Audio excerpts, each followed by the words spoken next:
Eu sou o Paulo Rodrigues, professor de História, e essa aula voltada para o 8º ano, nós vamos discutir e tentar aprender um pouco mais sobre a independência do Brasil. Eu espero que vocês gostem. Muito bem. O título aqui, vocês vejam que está um pouco diferente, o processo de independência da América Portuguesa, porque, na verdade, historicamente, né, o correto seria falar América Portuguesa, porque, afinal de contas, o Brasil só vai existir após a sua independência. Mas isso é uma questão só para a gente chamar a atenção. Muito bem, a nossa unidade temática é os processos de independência na América, né? O nosso objeto de conhecimento são os caminhos até a independência do Brasil, e nós vamos trabalhar essas duas habilidades do currículo Referência de Minas Gerais. Muito bem. Bom, pessoal, antes de começar a tratar do processo de independência propriamente dito, eu achei prudente que nós fizéssemos uma pequena, muito breve revisão do Brasil colônia, né? Nós sabemos que a colonização de Portugal sobre o Brasil começou a partir do século XVI, né, 1500, daí para frente, então finalzinho do século XV e início do século XVI, né? Portanto, o Brasil tem um período histórico maior como colônia do que como país independente, né? Nós tivemos como colônia um pouco mais de 300 anos, como país independente nós temos apenas cerca de 200 anos, vai fazer aniversário inclusive em 2022 agora. Muito bem. Bom, qual que era a principal forma de exploração de Portugal sobre a sua colônia? Se dava por meio do monopólio ou exclusivo comercial. O que se tratava disso? Era o controle por parte da metrópole, por parte de Portugal, sobre o comércio do Brasil, né? Tudo que entrava, tudo que saía, era, pelo menos em tese, né? Pelo menos o objetivo era controlar todo o comércio, tudo que saía, tudo que entrava no Brasil. É a partir desse controle sobre o comércio que Portugal buscava extrair o seu lucro da principal colônia, no caso, o nosso querido Brasil. Muito bem. Outra característica também do Brasil colonial é que sua população, aliás, muito pequena população, né, se concentra basicamente na região litorânea. As principais cidades, etc., estão próximos ao litoral, né? Salvador, Rio de Janeiro, Olinda, Recife, etc. Com exceção de Minas Gerais. Minas Gerais, nesse aspecto, é uma exceção. É a região do interior do país mais povoada, por causa das cidades importantes, né? Por causa da mineração. Ouro Preto, São João del Rei, Mariana, etc., que até hoje é um patrimônio importante da história de Minas. Muito bem. Havia uma baixíssima relação entre as regiões, as pessoas não se consideravam brasileiras, é bom que se diga, né? Se consideravam baianos, pernambucanos, etc. Não tinha essa ideia ainda de um Brasil, né? E as principais riquezas que foram sendo exploradas ao longo do Brasil colônia, conforme vocês já sabem, é o açúcar e o algodão, principalmente na região do Nordeste, voltado para a exportação, a exploração mineral, né? Diga-se de passagem, Minas Gerais com destaque absoluto nesse quesito. A pecuária também é uma importante produção, tanto na região do Sul quanto na região do Vale do Rio São Francisco, né?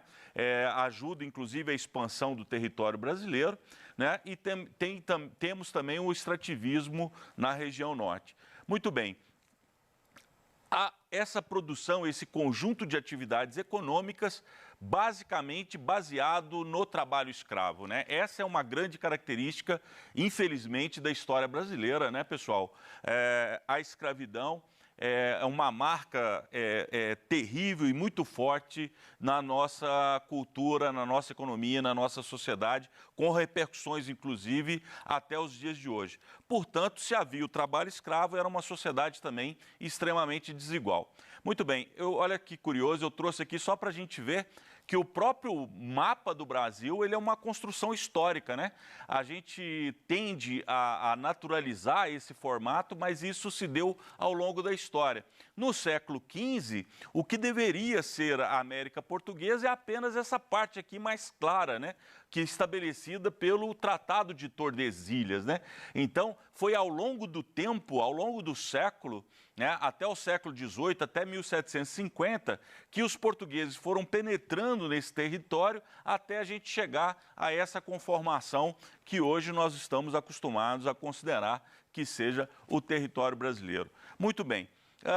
Como que esse sistema colonial entra em crise? Isso aqui, o que eu vou dizer agora, vocês já ouviram eu falar algo muito semelhante quando nós discutimos independência da América Espanhola. Vocês vão observar que os motivos, a estrutura, o período é muito marcado, é uma conjuntura muito próxima, tanto para a América Espanhola quanto para a América Portuguesa. Olha só. Primeira questão, a segunda metade do século XVIII, né, o final do século XVIII, ele é marcado por mudanças muito profundas. Revolução Industrial, independência norte-americana, Revolução Francesa, tudo isso tem um impacto muito forte no sistema colonial, né? Todas essas transformações muito marcadas pelas ideias iluministas, que aqui a gente já teve oportunidade de discutir razoavelmente, né, que vocês estão lembrados. Ideias iluministas essas, inclusive, que influenciam as principais revoltas coloniais, notadamente a Inconfidência Mineira e a Conjuração Baiana, né, que já demonstram a insatisfação daqueles que moravam aqui no Brasil contra o sistema colonial, né? Mas o detonador mesmo do processo de descolonização, de independência, vai ser muito ligado à conjuntura europeia da época, marcada após a Revolução Francesa pela ocupação, né, pelo poderio de Napoleão Bonaparte, que no início do século XIX, em 1807, ocupa Portugal. Então, esse evento, ou seja, esse acontecimento histórico vai ter repercussões importantíssimas para o Brasil. Por quê? Porque a corte portuguesa, o príncipe regente, os ministros, enfim, a corte portuguesa foge de Portugal e vem para o Brasil escoltada por navios ingleses, vem para o Brasil, e a maioria dos historiadores consideram, meninos e meninas, que esse acontecimento, ou seja, a vinda da corte portuguesa para o Brasil, fugindo de Napoleão, é o início do nosso processo de independência. Vejam bem, a primeira, o Dom João VI, né, e o restante da corte, cerca de 10 mil pessoas, saem de Portugal no final de 1807 e chegam aqui no início de 1808. E a primeira coisa que Dom João VI vai fazer, inclusive, é a abertura dos portos no Brasil. Ora, a abertura dos portos é exatamente o final daquilo que nós chamamos que era a principal característica da colônia, qual seja o monopólio comercial, percebe? Então, do ponto de vista econômico, o principal instrumento de exploração da colônia muda a partir da chegada de Dom João VI aqui no território brasileiro. Muito bem, uma outra mudança agora do ponto de vista político, mas muito, muito importante, é porque se vocês observarem, há uma inversão do poder político, não é verdade? A corte vindo para o Brasil, quer dizer, o poder se desloca de Portugal para a sua antiga colônia, né? Essa vinda também traz transformações muito significativas para o Brasil, em especial para o Rio de Janeiro, que é uma cidade que sofre um processo de modernização, de desenvolvimento, de transformações bastante significativo.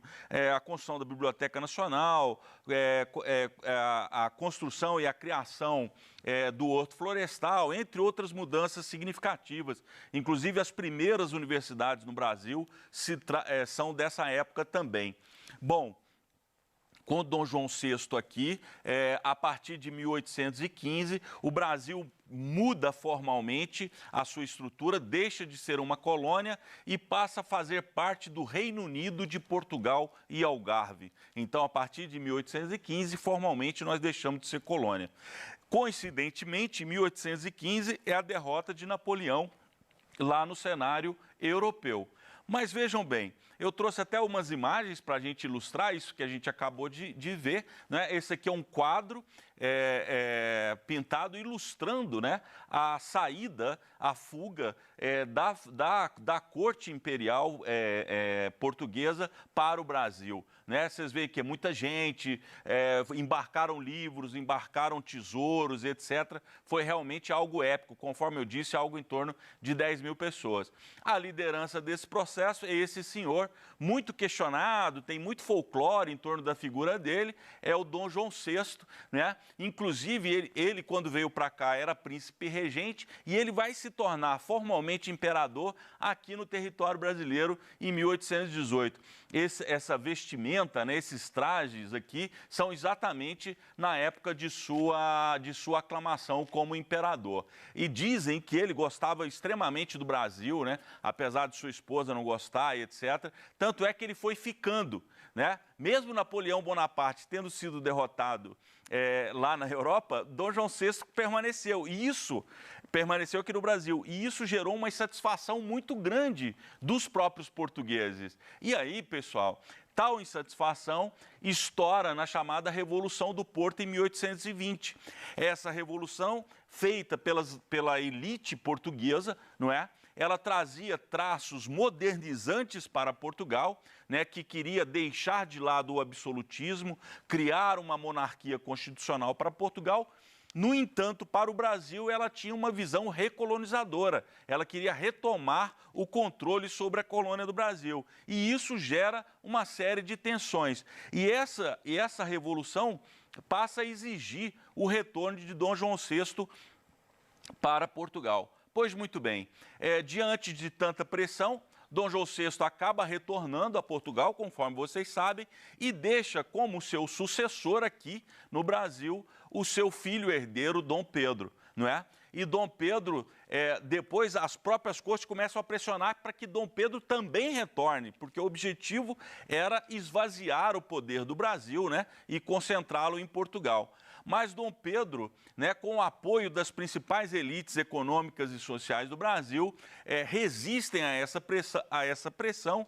Inclusive tem o famoso dia do fico, né, que é janeiro de 1822, que ele tem aquela declaração famosa: se é pela felicidade, se é para o bem de todos, felicidade geral da nação, diga ao povo que eu fico, né, resistindo à pressão das cortes portuguesas de voltar. Essas tensões continuam, né, entre as cortes portuguesas e o próprio Dom Pedro e a elite brasileira, até que em 7 de novembro de 1822 há a proclamação da República. Vocês vejam que apesar da gente comemorar a data do 7 de setembro, né, recém-passada, mas o processo de independência, na verdade, é muito mais longo, né, é muito mais complexo do que apenas um único dia. Aqui eu trouxe um quadro que todos vocês já devem ter visto em livros didáticos, etc., que é um quadro 66 anos após o processo de independência. Ele é feito em 1888, o autor não estava aqui, não é uma idealização dele, que é o famoso Grito do Ipiranga, né? Pintado por Pedro Américo, não é verdade? A figura central aqui seria Dom Pedro, não é? Vocês vejam que coisa curiosa, né? A única pessoa do povo praticamente que há é uma pessoa que, olhando para aquilo sem entender muito bem o que está acontecendo, né? Um carroceiro. E aqui vocês vejam, esse povo que está nesse uniforme bonito é chamado os Dragões da Independência. Na época isso aqui nem existia ainda, não tinha sido criado. Vocês veem que realmente é um quadro idealizado exatamente para marcar, né, e para valorizar o papel de Dom Pedro no nosso processo de independência. Muito bem, pessoal. Algumas características do processo de independência. Eu usei aqui a palavra rupturas e continuidades, porque é isso mesmo. Algumas coisas mudaram do ponto de vista político, mas muita coisa do ponto de vista econômico e social permaneceu. Vamos dar uma passada aqui. Bom, primeira coisa que a gente tem que abolir é aquela ideia que a independência foi um processo pacífico. Não é verdadeiro, né? Várias províncias, Maranhão, Pará, Bahia, entre outros, fizeram uma resistência bastante dura no processo de independência, né? Teve guerra, teve conflito para garantir o processo de independência. Tinha muita gente que era favorável se manter vinculado a Portugal. Outra coisa importante, a independência, como ela foi liderada pela elite econômica brasileira, assim como na maioria dos países da América Espanhola, essa elite não promove mudanças mais profundas, nem do ponto de vista econômico, nem do ponto de vista social. Portanto, o Brasil continua um país escravista, desigual, baseado no latifúndio, não é verdade? Então, há essa permanência aí. Bom, mas tem uma diferença muito importante, porque isso aqui é semelhante com os outros países da América Espanhola, mas, no entanto, tem uma diferença fundamental. A América Espanhola, no seu processo de independência, ela se fragmenta, vocês lembram, né, que a gente tratou na aula? E o Brasil, diferentemente, consegue manter a sua unidade territorial, e isso realmente é muito importante. Vejam bem, ora, feito a independência, é só uma parte do trabalho que está cumprido, não é verdade? Então, agora, nos resta a construir esse novo país. Então, o que se faz? Se estabelece uma monarquia constitucional, se escreve, se institui uma nova Constituição para esse país. Aliás, uma Constituição que nasce já de um ato autoritário do próprio Dom Pedro, a gente não consegue detalhar aqui, mas vocês vejam que o autoritarismo e a ausência de democracia está na nossa gênese da nossa história, não é? Então, essa nova Constituição, promulgada em 1824, ela estabelece que o Brasil seria uma monarquia constitucional, aliás, a única monarquia no contexto da América Latina, né, uma monarquia entre repúblicas, estabelece a divisão em 4 poderes, com a criação do poder moderador, desenvolvido pelo próprio imperador, concentrando o poder na mão de Dom Pedro.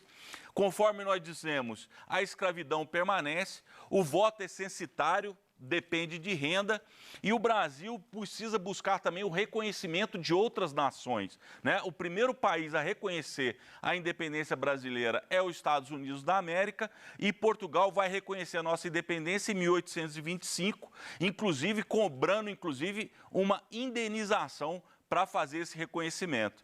Quem empresta o dinheiro para o Brasil pagar essa indenização é a Inglaterra, então vocês vejam que, tristemente, também o Brasil já nasce devendo, né? Logo no início. Muito bem, além dessa estrutura administrativa, uma Constituição, o governo propriamente dito, é necessário criar símbolos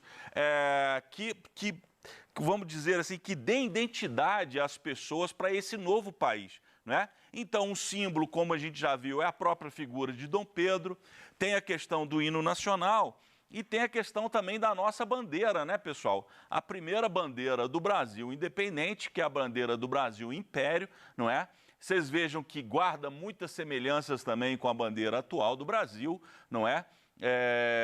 As cores verde e amarelo preponderando, mas tem outras diferenças significativas, né?